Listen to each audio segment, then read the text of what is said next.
kehidupan saya itu sebenarnya tidak seperti sesama masyarakat saya yang lain. Saya hidup cukup pahit. Saya ditinggal sama Bapak itu kelas 5 SD. Saya harus berjuang dan berhidup. Tidak saya lakukan. Mungkin dengan pertimbangan itu, sehingga saya bagaimana harus memperjuangkan untuk kepentingan Wong Cilik. Dan puji Tuhan, saya diberi kesempatan.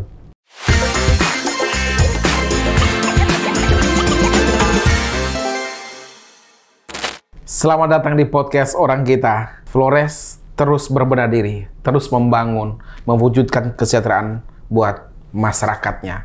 Begitu pula Kabupaten Nagekeo, kabupaten yang terbilang baru, yang hasil pemekaran dalam memisahkan diri dari Kabupaten Ngada. Kita akan berbincang dengan Ketua DPRD Kabupaten Nagekeo, Bapak Marcelinus F. Adjo. Beliau adalah berasal dari Partai PD Perjuangan, sudah 4 kali menjadi anggota DPRD, bahkan sudah terpilih untuk kelima kalinya untuk periode 2024-2029. Beliau pertama kali merintis karirnya di bidang politik sejak tahun 1990-an, bergabung dengan PDI Perjuangan, waktu sebelumnya PDI, kemudian menjadi anggota DPRD untuk pertama kali pada Kabupaten Ngada di tahun 2004. Ketika Nagekeo berpisah diri dari Ngada, beliau kemudian menjadi anggota DPRD Kabupaten Nagekeo di tahun 2009. 2015 terpilih kembali, 2019, 2024 pun terpilih, dan beberapa tahun periode kedua sudah menjadi Ketua DPRD Kabupaten Nagekeo. Beliau sedang berada di Jakarta untuk beberapa urusan. Kita akan bertanya bagaimana peran DPRD Kabupaten Nagekeo yang dalam beberapa bulan terakhir ini bersinergi dengan PJ Bupati Nagekeo, Bapak Raymond Gadjo.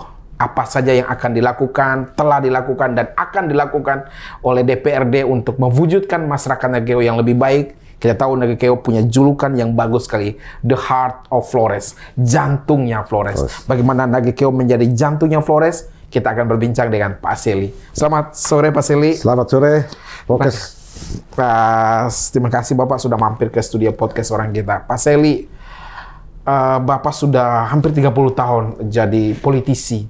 Apa yang Bapak maknai sebagai kegiatan politik Bapak sehingga kemudian sampai hari ini Bapak masih mencintai dunia politik? Nanti baru kita masuk ke arah Nagekeo-nya. Jadi baik, terima kasih.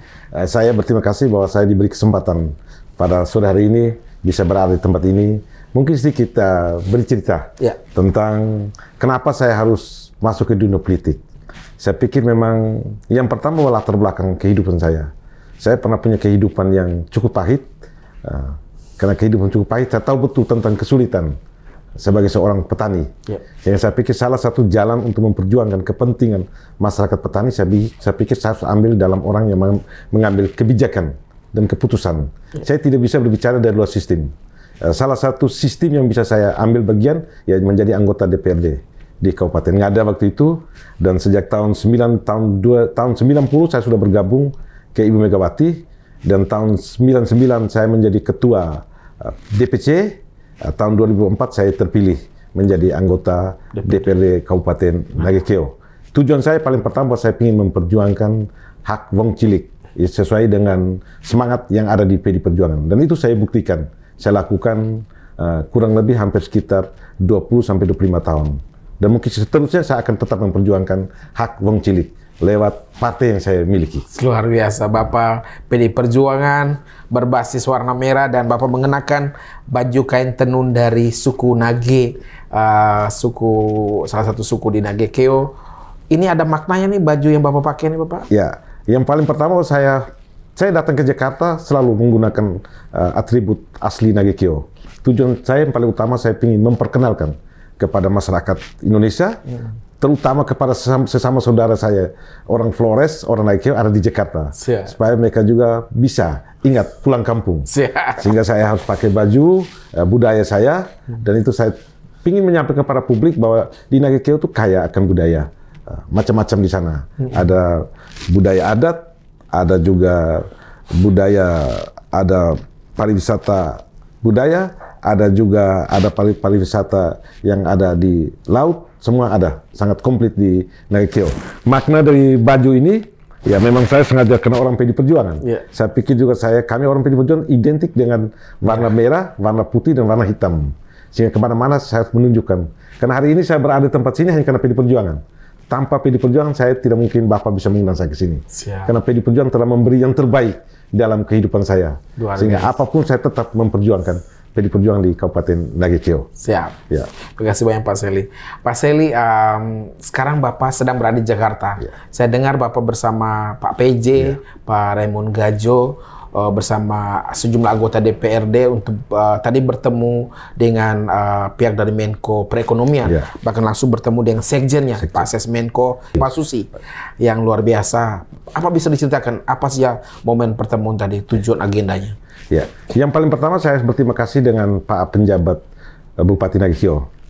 Ya, teman-teman dari kementerian tidak salah mengirim orang Nagekeo, tapi berkarya di Jakarta. Tapi dia pulang dia ingin membangun Nagekeo dengan hati. Kalau dia berpikir tentang diri sendiri, saya pikir dia ada di Jakarta lebih sejahtera. Tapi dia ingin pulang, dan yang dia miliki semua dia berikan untuk masyarakat Nagekeo. Nah, tentunya kehadiran kami di Jakarta banyak hal yang kami bicarakan. Yang paling pertama kita bicarakan tentang PSN Waduk Lambo. Waduk Lambo ini, ya saya pikir masyarakat Nagekeo, masyarakat orang Nagekeo ada di Jakarta harus bisa menangkap peluang ini. Saya punya keyakinan bahwa Waduk Lambo ini terjadi banyak hal yang akan kita dapat. Yang pertama di sektor pertanian, yang kedua di sektor perikanan, pariwisata, kuliner. Nah, memang Waduk Lambo tujuan paling utama itu untuk ketahanan pangan. Itu tujuan. Tapi harapan saya bahwa dengan pembangunan Waduk Lambo, kadang-kadang selama ini yang kita lihat waduk yang bangun di mana-mana. Ketika diresmi airnya terkumpul, kita anggap itu selesai. Buat saya tidak boleh. Tapi daerah hilir harus kita perhatikan. Setelah Waduk Lambo jadi, kita mau buat apa? Minimal ya kalau Waduk Lambo saluran sekunder tersier harus kita bangun untuk kepentingan pertanian. Bagaimana kita berpikir tentang perikanan? Bagaimana kita pikir juga mungkin kalau bisa satu saat mungkin energi listrik bisa kita bangun melalui Waduk Lambo. Itu yang ketahanan pangan yang ada di Nagekeo. Yang kita berpikir juga saat sekarang itu bagaimana dengan Waduk Lambo untuk ketahanan energi. Ini peluang yang sangat besar. Karena debit air itu mungkin waduk se-Indonesia, debit air yang paling besar ada di sana. Genangan itu hampir kurang lebih sekitar 600 hektar lebih. Dan di situ juga ada satu air terjun yang secara alamiah ada, itu di Nabatata, itu juga bisa kita gunakan untuk energi listrik. Kalau mungkin ke depan kita berpikir. Yang kedua bahwa Waduk Lambo tidak boleh kita habis bangun, kita biarkan begitu saja. Mungkin kita akan bangun destinasi-destinasi baru yang ada di sana. Misalnya yang paling pertama, mungkin kita bangun kebun raya di sana. Itu yang kedua. Yang kedua mungkin di situ kita juga bisa bangun lapangan golf juga. Ya siapa tahu ke depan kita jangan berpikir saat sekarang. Mungkin 10-15 tahun ke depan dengan Labuan Bajo menjadi perhatian seluruh orang ke Labuan Bajo, ya kita bisa manfaatkan itu. Orang mungkin bisa singgah di Labuan Bajo, tapi mungkin dia ingin main golf, ya dia bisa datang ke Nagekeo. Memang saat sekarang orang pikir itu lucu. Tapi saya yakin ke depan, dulu Jakarta lapangan golf pasti orang lucu ketika bangun pertama. Tapi sekarang orang merasa bahwa itu juga bagian daripada untuk pertumbuhan ekonomi, bagian daripada untuk membuka lapangan kerja. Yang ketiga bahwa kita ingin di sana ada satu event yang mungkin harus menjadi standar nasional, yaitu pacuan kuda. Apapun bahwa kuda ini berbicara tentang di Nagekeo atau di Flores zaman dulu. Ini kan kuda dulu kan perannya sangat besar. Dia itu di saat sekarang orang sudah gampang karena sudah ada fasilitas mobil, motor. Tapi dulu kuda menjadi sarana transportasi. Ya mungkin dengan Waduk Lambo jadi, ya saya sangat mengharapkan. Coba kita untuk kepentingan masyarakat di lingkungan Waduk Lambo. Ya kuda itu mungkin kita manfaatkan secara baik. Ketika orang masuk Waduk Lambo menjadi objek pariwisata, mereka tidak boleh masuk dengan mobil. Mungkin keliling Waduk Lambo kita bisa gunakan dokar atau kuda. Mereka tunggang kuda, nanti itu masyarakat sekitar akan mendapat bagian daripada itu, daripada mereka jadi penonton. Itu menjadi harapan saya kalau Waduk Lambo jadi. Jadi ada 3 poin yang harus kita lakukan sebagai ketahanan pangan, yang kedua sumber energi, yang ketiga tentang yang berkaitan dengan pariwisata segala macam tadi, begitu. Jadi lumayan produktif agenda bertemu dengan Sesmenko Perekonomian. Jadi optimalisasi terhadap Waduk Lambo. Iya, Waduk Lambo. Pak Sely, ini ada semacam kritik terhadap proses yang terjadi pada Waduk Lambo ya. Sudah terjadi. Di mana sekarang ketika bendungan yang menjadi PSN ya, proyek strategis nasional ini manfaatnya besar bagi rakyat. Tadi saya senang Pak Selim menyebutkan bahwa Waduk Lambo dioptimalkan tidak hanya sebagai ketahanan pangan, tapi juga ketahanan energi dan kemudian menjadi objek pariwisata yang menjadi meningkatkan kesejahteraan warga Mbai, warga Nagekeo, bahkan warga Flores pada umumnya. Terhadap isu-isu sebelumnya yang berkaitan dengan Waduk Lambo yang kurang sedap lah, itu bagaimana peran DPRD menetralisir, membuat suatu itu menjadi terselesaikan? Ya, baik. Saya pikir begini, saya memang ikut proses Waduk Lambo sejak tahun 2016. Saya orang yang terlibat di dalam sebagai ketua DPR dan saya ikut ambil peran yang sangat besar dalam Waduk Lambo itu. Memang soal dulu yang jadi persoalan pertama itu soal edukasi kita pada masyarakat saja. Itu yang mungkin kita salah masuk. Tapi saat sekarang ketika masyarakat melihat bahwa ini nanti ada dampak positif dalam kehidupan ekonomi mereka, pada saat sekarang mungkin riak-riak kecil sudah mulai terhindar. Karena dulu orang manfaatkan untuk momen politik saja. Ya, ada ke A ke B sehingga mereka manfaatkan itu. Tapi ketika alat untuk saling serang. Tetapi ketika kita turun dan saya juga sangat proaktif turun sendiri dan berhadap dengan masyarakat, ya dengan cara kekerasan juga mereka berhadap dengan kami, saya tetap tenang. Dan terima kasih bahwa saat sekarang ya progres Waduk Lambo sudah hampir sekitar 40-50%. Penot 1, Penot 2 juga sekarang sudah mulai ada aktivitas. Saya yakin bahwa ya sesuai dengan agenda kita bulan Desember dia harus diresmikan oleh Bapak Jokowi, itu mungkin atau pemerintah selanjutnya, saya yakin bisa terjadi. Tapi harapan saya bahwa Waduk Lambo jangan hanya sampai di hulu saja, hanya air tertampung, tapi tidak ada ikutan. Mungkin perkembangan ke depan kita minta pemerintah pusat juga, mungkin juga bisa PSN lagi. Yang pertama tadi PSN tentang sumber energi. Itu mungkin bisa kita lakukan. Tentang pariwisata, mungkin itu bisa kita lakukan. Itu menjadi harapan saya, supaya dampak untuk masyarakat betul-betul kita rasakan. Betul Pak Seli, tapi untuk mendapatkan, ini kan Nagekeo beruntung ya, artinya Waduk Lambo itu menjadi PSN. Kadang-kadang saudara-saudara kita di kabupaten lain, di Flores juga kadang-kadang iri, jealous, cemburu, wah enak banget Nagekeo ya. Saya dengar terbaru mendapatkan lagi dana 70 miliar untuk pembangunan sejumlah fasilitas, termasuk bandara, pelabuhan laut di Marapokot. Bisa diceritakan itu betapa ini kayak apa yang harus dilakukan oleh DPRD kah atau bupati atau eksekutif sehingga kemudian mereka punya kemampuan untuk melobi pusat sehingga kita tahu PAD kita di Flores di NTT kecil sekali sehingga dengan PAD yang terbatas menggunakan keuangan APBN untuk kepentingan Nagekeo. Jadi baik memang kebetulan Nagekeo letak geografinya di jantungnya Flores. Dia di tengah-tengah. Dari Manggarai dari timur sampai ke barat. Sehingga kita sangat mengharapkan kalau memang ada pelabuhan yang sangat memadai, menjadi jantungnya Flores. Dari Nagekeo aksesnya lebih gampang, baik ke Pulau Jawa, ke Makassar maupun ke Labuan Bajo. Sehingga untuk menjawab kebutuhan kita juga, Pak, terutama dengan objek pariwisata yang ada di Labuan Bajo yang sangat luar biasa. Saya sangat mengharapkan, saya pernah minta data di Labuan Bajo, data kebutuhan daging. Satu hari butuh berapa kilo. Saya minta data kebutuhan sayur-sayuran, buah-buahan. Kenapa? Dari Nagekeo tidak bisa mensuplai kebutuhan di Labuan Bajo tadi. Kalau misalnya kita ada bangun sebuah pelabuhan laut yang memadai, sehingga kita punya akses lewat laut ke Labuan Bajo, itu akan lebih singkat, Pak. Kalau dari Nagekeo ke Labuan Bajo, itu kita butuh waktu, itu sekitar 9-13 jam. Kalau darat? Kalau darat. Tapi kalau lewat laut, kita butuh waktu 3-4 jam. Sehingga masyarakat Nagekeo, akses ke Labuan Bajo lebih gampang untuk memenuhi kebutuhan objek pariwisata super premium yang ada di Labuan Bajo. Sehingga ya melalui Pak penjabat, lobby-lobby, memang dia orang kementerian, jadi melalui lobby-lobby Pak penjabat, sehingga puji Tuhan di tahun 2025 kita mendapat dana kurang lebih hampir 7 miliar untuk rehab itu di pelabuhan yang ada di Marpokot di Mbai. 70 miliar. 70 miliar. Yang kedua juga saya ingin kita coba, Pak penjabat saya minta dia coba bangun komunikasi, kita buka akses juga. Akses Labuan Bajo, Nagekeo ke Labuan Bajo. Lewat laut. Kapal cepat lewat laut. Supaya masyarakat kita, kalau ke Labuan Bajo, dia tidak perlu jalan darat. Dia bisa lewat laut saja. Ini memang kami lagi memperjuangkan dan sudah ada tanda-tanda sinyal bagus untuk mereka memberi dukungan kepada Kabupaten Nagekeo. Yang terakhir, yang ketiga juga saya ingin bahwa ya kami juga dalam diskusi kami, tadi kami ada beberapa kementerian kita ikut soal pembangunan Bandara Surabaya 2. Ini saya pikir menjadi prioritas. Kalau di Labuan Bajo itu pariwisata, bandara pariwisata. Yeah. Tapi di Nagikeo, di Mbai ini kalau kita bangun sebuah pariwisata, sebuah bandara penumpang, yang pasti aksesnya gampang. Karena orang Bejawa, orang Ende, orang Maumere bisa ada. Kenapa saya mendorong supaya bandaranya harus dibangun? Kalau dia nggak ada, bandaranya betul ada. Tapi kalau dia mendung, tidak bisa landing.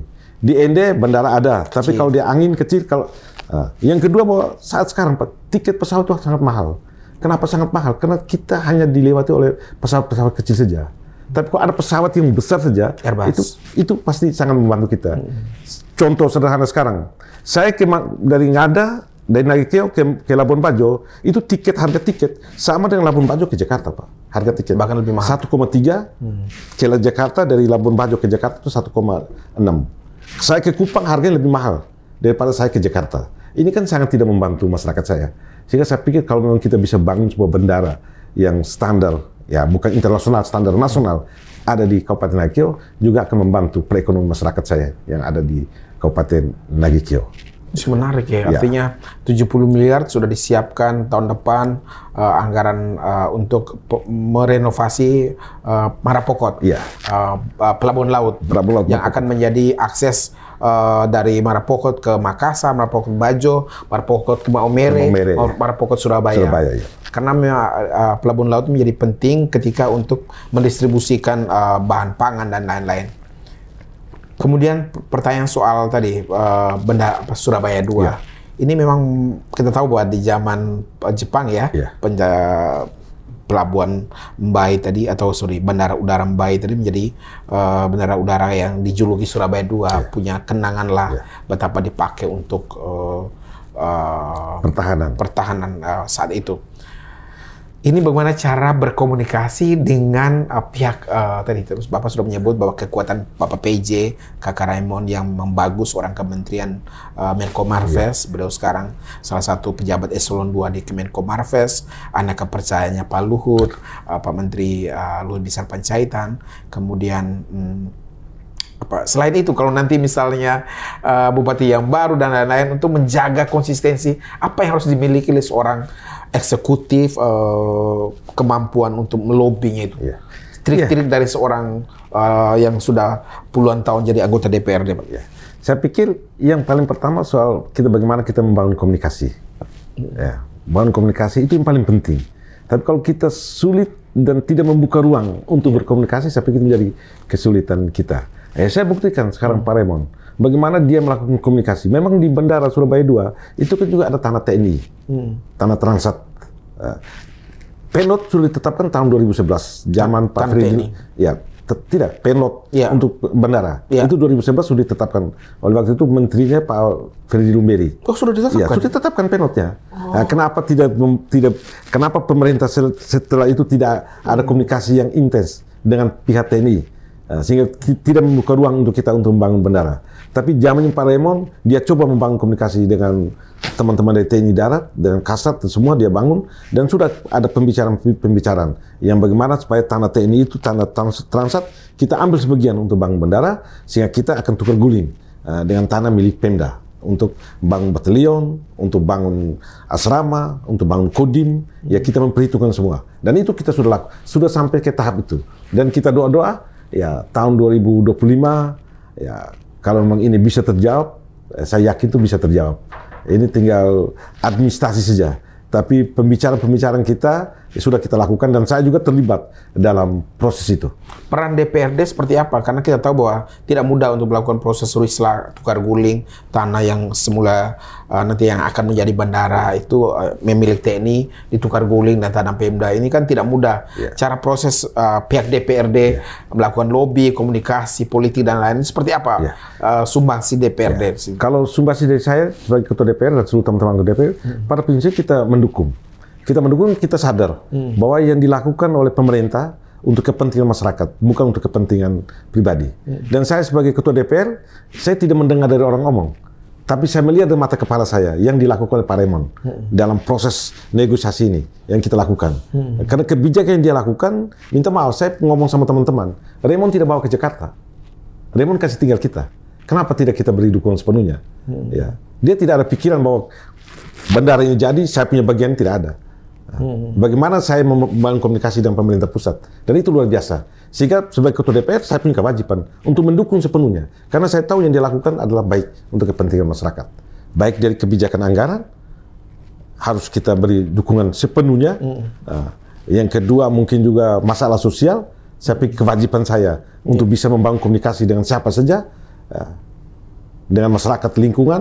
Ini menjadi tanggung jawab juga sebagai ketua DPR, karena sebagai wakil rakyat, ya wakil rakyat kan sama dengan jembatan, Pak. Betul. Bagaimana menghubung, ya supaya kita bisa lewat, harus ada orang menjembatani. Dan tugas saya itu menjadi jembatan. Apa menjadi kebutuhan masyarakat, apa menjadi kebutuhan pemerintah, apa menjadi kebutuhan TNI, apa menjadi kebutuhan masyarakat pemerintah. Tugas saya. Jadi saya ini ya minta maaf kalau mau bahasa kasar, ya jembatan alas yang harus dilewati oleh mereka. Jadi tugas saya supaya bisa menyambung antara masyarakat dan pemerintah, antara masyarakat dan TNI, antara TNI dengan pemerintah, TNI dan masyarakat. Itu tugas saya sebagai ketua DPR. Tahan bentar, Bapak. Jadi kita masih bersama Bapak Marcelinus F. Adjo, Ketua DPRD Kabupaten Nagekeo dari Partai PDI Perjuangan. Beliau adalah putra asli Nagekeo yang pada tahun awal-awal bergabung sebagai DPRD Kabupaten Ngada, memisahkan diri menjadi kemudian anggota DPRD Kabupaten Nagekeo. Terpilih kembali untuk 2024 sampai 2029 nanti. Hampir nanti kalau sudah sampai 2029 itu 30 tahun dia usia politik.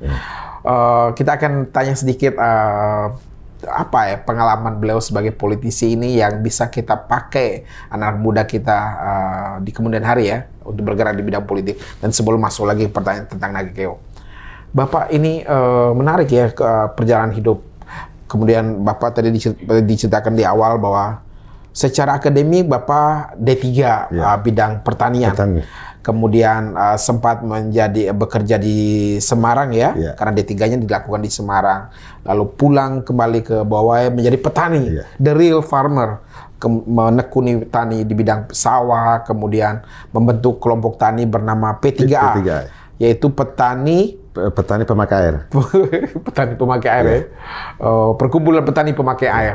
Itu konteks yang kemudian belum bergabung di politik dan kemudian menjadi anggota DPRD 5 kali berturut-turut, 5 kali 5, 25 tahun lah ya. Plus sebelum-sebelumnya ya total 30 tahun di dunia politik. Apa yang harus dimiliki oleh anak muda sekarang yang mungkin mulai menekuni politik, tapi kadang-kadang mereka merasa jumawa. Wah, aku menang. 1 kali periode, kemudian gugur. Periode kedua tidak terpilih lagi. Itu kira-kira apa yang harus dilakukan anak muda kita ini? Ya, jadi baik ya. Yang paling pertama, saya melihat dari latar belakang kehidupan saya. Saya ya dikatakan bahwa kehidupan saya itu sebenarnya tidak seperti sesama masyarakat saya yang lain. Saya hidup itu cukup pahit. Saya ditinggal sama bapak itu kelas 5 SD. Tapi bagaimana saya harus berjuang dan untuk hidup. Tidak saya lakukan. Mungkin dengan pertimbangan itu, sehingga saya bagaimana harus memperjuangkan untuk kepentingan Bung Cilik.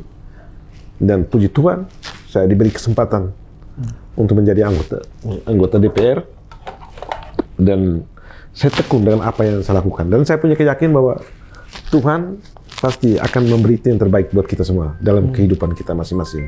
Yang penting kita lakukan dengan hati, dengan tekun. Nah, banyak anak-anak muda kita sekarang ini kadang-kadang mereka bekerja serambutan. Mau ke A, mau ke B, mau ke C, tapi mereka tidak tekun. Padahal Tuhan sudah atur bahwa kita kalau mau jadi petani yang benar. Kalau mau jadi politikus yang benar. Kalau mau jadi pegawai negeri yang benar. Kalau mau jadi tukang yang benar. Kalau mau jadi pedagang yang benar. Ini orang kita kan beda saat sekarang. Ada yang jadi pedagang, tapi dia juga mau jadi petani. Mau jadi petani, dia juga mau jadi peternak. Nah, itu akhirnya terlalu banyak urusan.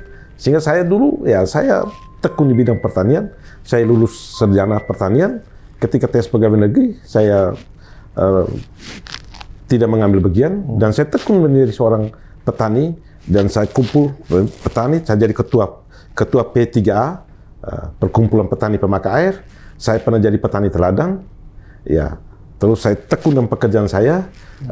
Saya yakin bahwa kalau saya bagaimana untuk menyuara suara petani, saya pikir saya harus masuk di politik. Dan itu saya lakukan. Menjadi pertanyaan besar, kenapa saya harus bisa sekian periode?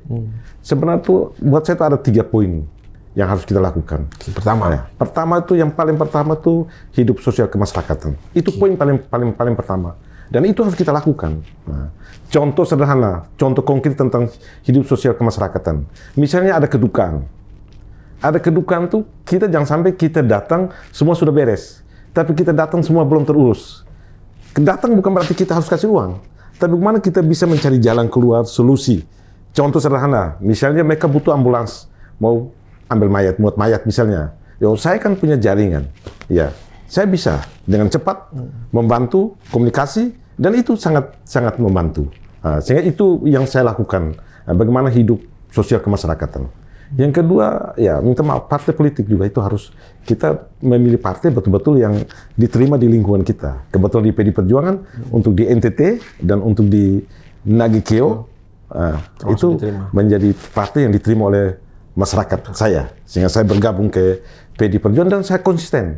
Sejak tahun 90 dan sampai sekarang, saya tetap ada di PD Perjuangan.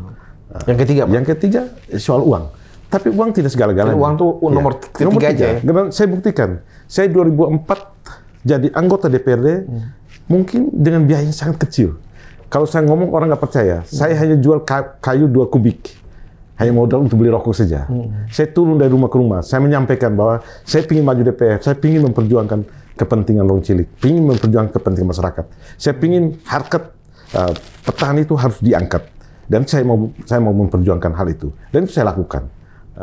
Terbukti bahwa dengan uang yang sangat sedikit saya bisa terpilih. 5 periode saya pikir itu bukan hal yang gampang. Belum tentu orang bisa memiliki hal itu, tapi saya bisa lakukan. Karena 3 poin tadi yang saya lakukan secara baik. Siap.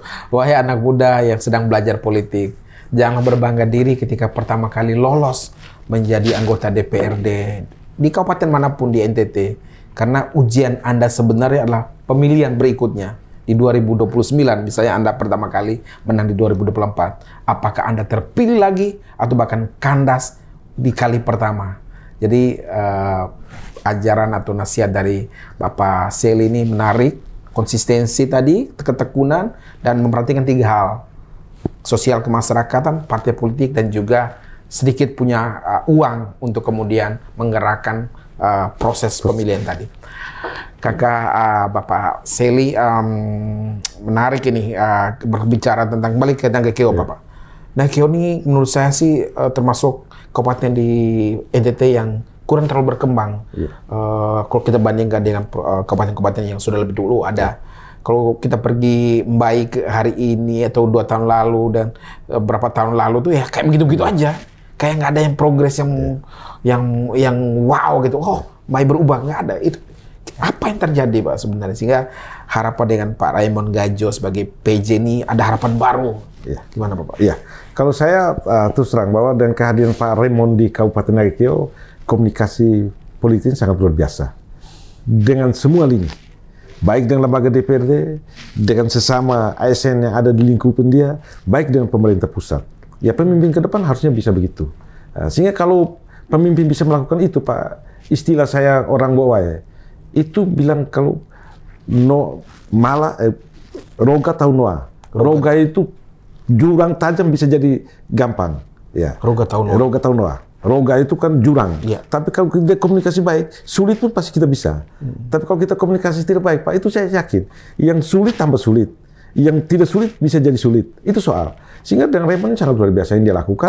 Komunikasi politik yang sangat luar biasa. Dan dalam waktu dia hampir baru sekitar 6 bulan ini, Pak. Begitu banyak hal yang dia lakukan untuk kepentingan masyarakat Nagekeo. Sederhana saja. Dia bisa dapat 70 miliar. Itu luar biasa, Pak. Tapi belum tentu kami sebelum bisa dapat uang sebesar itu. Kami ini kan selama ini, Pak, yang kita dapat itu kan yang normatif. DAK-nya sekian, DAK dapat berapa, Pak? Itu dengan jumlah penduduk, luas wilayah. Itu normatif. Itu normatif. Tapi bagaimana kita bisa menangkap uang ini kan tergantung komunikasi kita, Pak. Ya, kalau antara 2 lembaga ini, Pak, selalu bersama-sama dalam urusan apa saja, saya yakin semua apa yang menjadi persoalan akan bisa teratasi. Dan ini bukti ketika Raymond ada di Kabupaten Nagekeo. Artinya Pak Seli mau sampaikan bahwa selama beberapa tahun terakhir ini eksekutif dan DPRD komunikasi belum terjalin baik. Ya, saya jujur. Harus dan akui. Itu harus akui. Dan itu saya jujur. Bagi kita komunikasi sangat, ya saya omong paling kasar sangat buruk.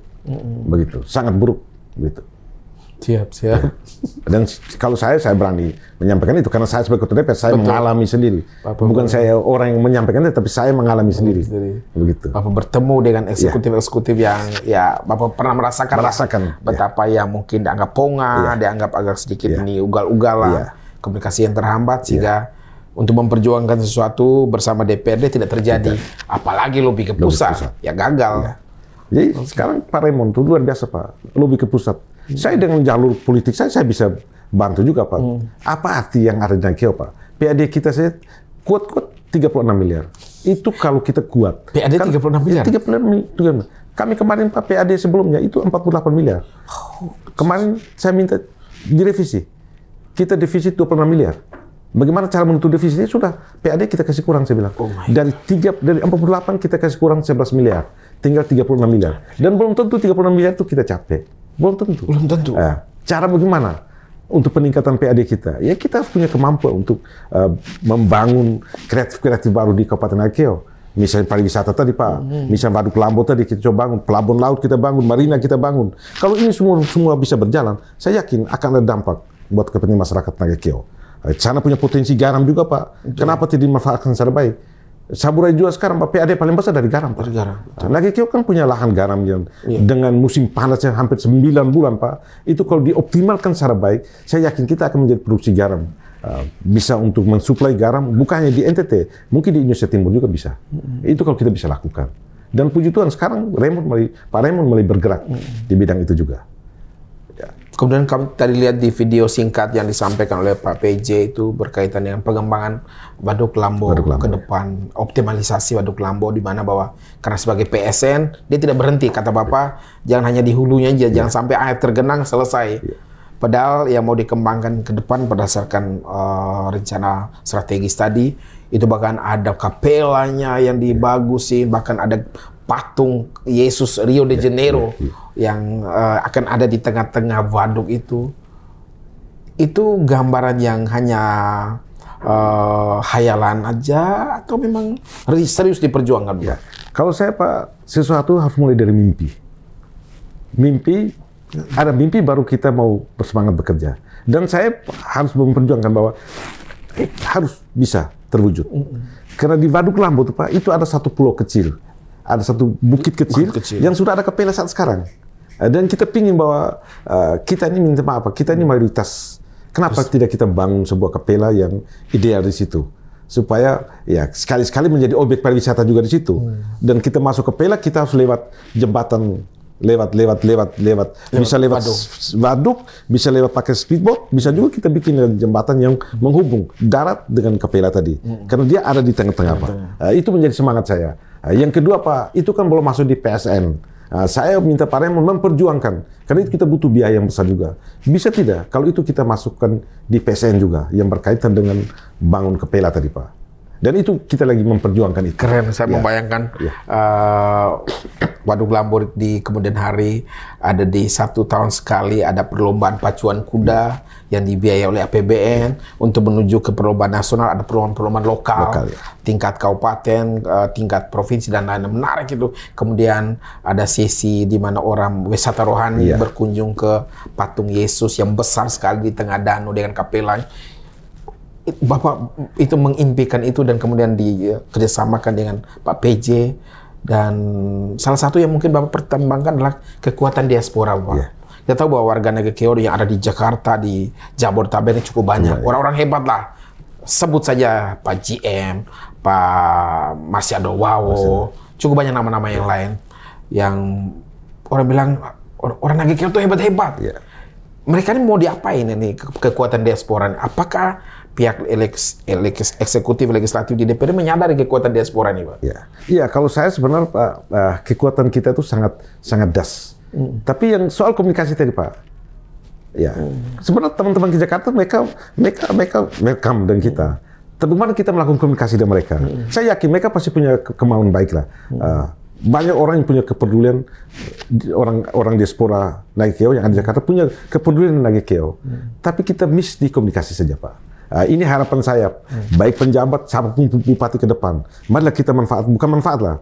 Kita bangun komunikasi dengan teman-teman kita yang ada di diaspora di Jakarta. Bagaimana kita bisa memberi pikiran, masukan kepada mereka, bagaimana mereka dengan jaringan yang ada di Jakarta, mereka bisa buka akses buat kita. Ya, contoh sekarang dengan Pak Raymond, contoh sekarang dengan Bapak juga. Ke depan mungkin saya bisa datang, karena hari ini sudah buka akses saya dengan Bapak, luar biasa. Bapak kan punya, paling tidak punya link-link yang ada di Jakarta. Itu akan kita bangun, Pak. Yang kedua, Pak, kenapa saya memprioritaskan juga tentang salah satu destinasi kita itu pacuan kuda, Pak. Saya itu pernah melakukan kegiatan pacuan kuda awal. Pacuan kuda di Kabupaten Nagekeo, zaman dulu itu sekitar 30-an tahun lalu. Setelah itu tidak pernah dilakukan. Saya sekitar 3 tahun lalu saya memberanikan diri dengan kekuatan saya miliki, ya dibantu oleh Pemda, saya coba merintis pacuan kuda. Ternyata animo masyarakat sangat luar biasa, Pak, luar biasa. Saya setelah pacuan kuda, Pak, itu ada masyarakat kuliner datang ke rumah, datang hanya kasih saya bawa ayam.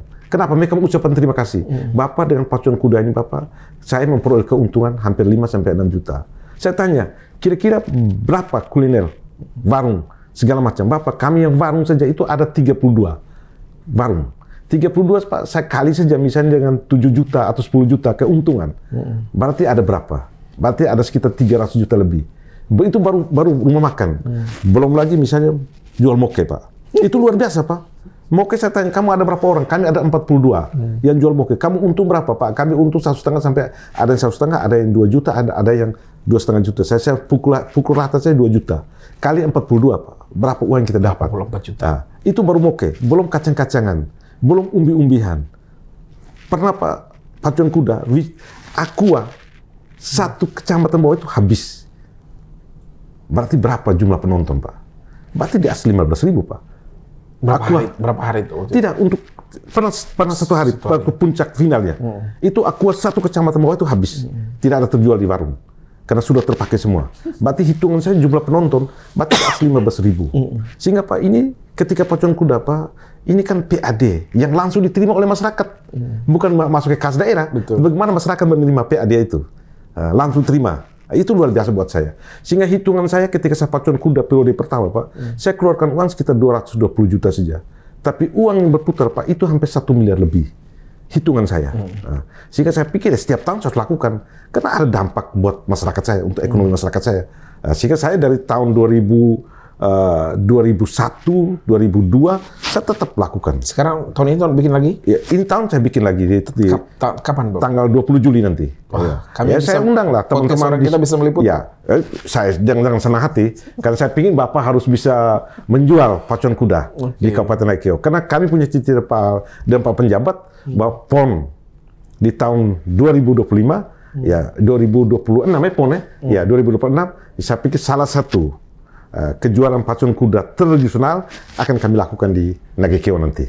Mungkin kalau yang nasional bisa ambil di Sumba atau bisa ambil di Bima yang punya lapangan standar, tapi yang tradisional tuh yang tidak pakai sela, yang tunggang kosong, itu saya ingin kita lakukan di Nagekeo. Dan itu menjadi cita-cita saya bersama Pak penjabat. Dan kita ingin bahwa di Waduk Lamur nanti ada satu arena pacuan kuda yang tingkatnya bukan internasional tapi tingkat nasional. Itu menjadi semangat saya. Karena saya tahu dampak sangat besar, Pak. Yang pertama nilai jual kuda, Pak. Kuda hasil persilangan, Pak, saat sekarang harga itu di atas 15 juta. Orang Sumba itu kan mereka berani, Pak. Saya teman-teman di Sumba saya tanya, kenapa kuda kamu ini harga mahal? Mereka silang sama kuda Australia. Ya. Kalau kuda sandal, Pak, itu sama dengan kuda Flores. Tidak ada jauh berbeda. Tapi yang kuda sudah hasil persilangan, itu persilangan dengan kuda Australia. Harganya sudah di atas 30 juta, Pak. Tapi di Nagekeo sekarang, itu rata-rata kuda perkawinan silang, itu harga sudah di atas 15 juta. Tapi kalau kuda lokal harga normal, Pak, yang umur 7 bulan, 8 bulan, itu harga sekitar 6-7 juta. Tapi persilangan sudah di atas 15 juta. Sehingga ini juga saya pikir ini ada dampak ekonomi buat masyarakat saya. Sehingga saya mendorong, dan saya juga sudah komunikasi Pak penjabat, ya, dengan Pak Ketua terpilih lagi, saya mikir ke depan kita harus memberanikan diri. Karena kita punya potensi beternak kuda, ya kita beli pejantan.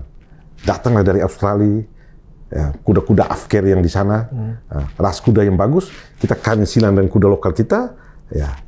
Itu juga bagus untuk kepentingan masyarakat saya, dan itu menjadi cita-cita saya juga, Pak. Supaya satu saat Nagekeo harus punya kuda super yang bisa berbicara di standar nasional atau internasional, mungkin terlalu berkelebihan. Minimal nasional harus ada kuda Nagekeo, tidak hanya di Sumba saja. Siap. Ya. Luar biasa, Pak Sely, Pak Marcelinus F. Adjo, Ketua DPRD Kabupaten Nagekeo 2019-2024. Akan berakhir masa kepemimpinan beliau di Oktober tahun ini, tapi kemudian beliau tetap akan melanjutkan tugasnya sebagai anggota DPRD Kabupaten Nagekeo hingga 2029 nanti. Dan katanya setelah itu beliau akan pensiun dari dunia politik, mungkin sebagai pengusaha atau apa nanti yang bergerak di bidang Waduk Lambo dan sekitarnya. Pak Sely, terima kasih banyak. Ada yang mau disampaikan closing statement bagaimana peran yang telah dimainkan oleh DPRD, berkolaborasi, bersinergi dengan pejabat bupati, yang nanti mungkin harapannya terhadap bupati terpilih di 2024 hasil kontestasi seperti apa, dan bagaimana warga Nagekeo melihat semua ini, kolaborasi yang dimainkan antara DPRD selaku legislatif dengan pejabat bupati yang adalah PNS dari Jakarta yang pulang ke kampung untuk membaktikan diri dan seterusnya. Silakan. Ya. Jadi baik, mungkin saya sedikit menghimbau siapapun yang terpilih menjadi anggota legislatif maupun eksekutif, ya, yang paling pertama soal kita berkomunikasi. Itu poin yang paling utama yang harus kita lakukan. Kita punya orang hebat di Jakarta, tapi kalau kita tidak buka ruang, tidak buka jalan, menjadi kesulitan buat kita. Marilah kita sama-sama, sesama saudara saya yang ada di diaspora Nagekeo yang ada di Jakarta, sesama saudara saya yang ada di Nagekeo, marilah kita sama-sama gayung bersambung untuk membangun Nagekeo dengan cara kita masing-masing. Saya pikir saja satu dua hal yang bisa sampaikan. Terima kasih, saya boleh berada di tempat yang sangat luar biasa. Sama-sama, Bapak. Terima kasih, Bapak Sely. Demikian podcast orang kita, Bapak, bersama Bapak Marcelinus F. Adjo, Ketua DPRD Kabupaten Nagekeo 2019-2024 dari Partai PD Perjuangan. Beliau sedang berada di Jakarta bersama Bapak Penjabat Bupati Nagekeo, Bapak Raymond Gadjo, dan sejumlah tim membahas rencana perekonomian Nagekeo depan, apa yang telah dilakukan dalam beberapa tahun terakhir ini, termasuk evaluasi terhadap proyek strategis nasional PSN Waduk Lambo dan optimalisasinya untuk beberapa tahun ke depan, dan akan merencanakan di 2025 sebuah proyek baru, yaitu Pelabuhan Laut Marapokot yang sudah mendapatkan dana 70 miliar yang akan dialokasikan dari APBN untuk kepentingan Nagekeo, dan dalam beberapa tahun ke depan juga akan sejumlah proyek akan disiapkan untuk mewujudkan Nagekeo sebagai the heart of Flores, jantungnya Pulau Flores. Demikian, dan semoga berguna. Kami sampaikan salam manis untuk Nagekeo tercinta. Nagekeo gagah ngeri. Terima kasih.